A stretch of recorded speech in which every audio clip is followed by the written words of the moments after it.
So going back to the new selection button, I'm going to create another marquee again. And this is that second piece of the puzzle that I was leading up to. So in order for me to move a marquee, like I'm doing right now, you have to make sure that the new selection option button is pressed. In other words, if I click on the Add to Selection button and I place my cursor inside of the selected area, notice it never turns into the white triangle. And I have to see that white triangle in order to move this marquee. So that's one of those little pieces that you kind of have to remember in order for it to effectively do what you want it to do. If I want to move the marquee, I've got to make sure the new selection button is pressed, place my cursor inside the selected area, I've got to see that white triangle, and then I can click, hold, and drag and move it around.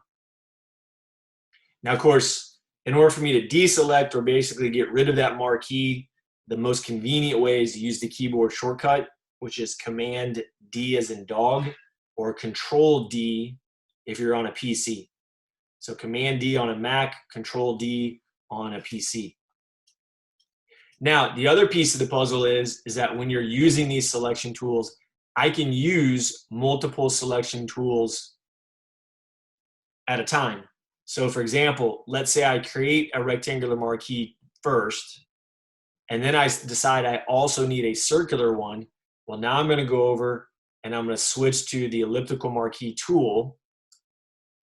Because I'm adding to an existing one, now I need to pay attention to what option button do I have selected. So since I'm adding to, I'm going to click the second button. And now when I draw a circle, my original marquee stays visible.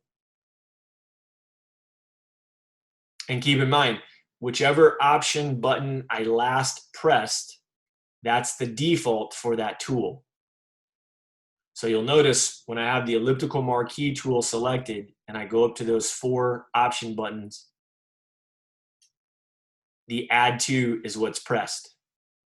But if I switch back to the rectangular marquee tool, notice the new selection option button is pressed.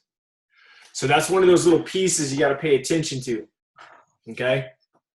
Otherwise, it can get really confusing as far as how these selection tools are actually working. Now, again, as long as I see that white triangle when I place my cursor inside of a marquee, I can click, hold, and drag and move them around. Again, it's not affecting the photo whatsoever. These are just abstract elements. If, on the other hand, I grab the Move tool and place my cursor in a selected area, notice I get that pair of scissors.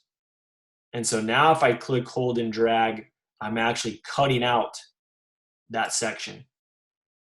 Okay, I think we talked about that on the first week, actually. Now, in addition to those selection tools, and those 2 selection tools are very, very basic selection tools. When we get into more advanced selection, of course, we're going to drop down to what are called the lasso tools, which is the 3rd tool down in the toolbar. And that first lasso tool, notice it has the same 4 options up in the top left-hand corner of your options bar. So you can do a new selection, you can add to, subtract from, or intersect.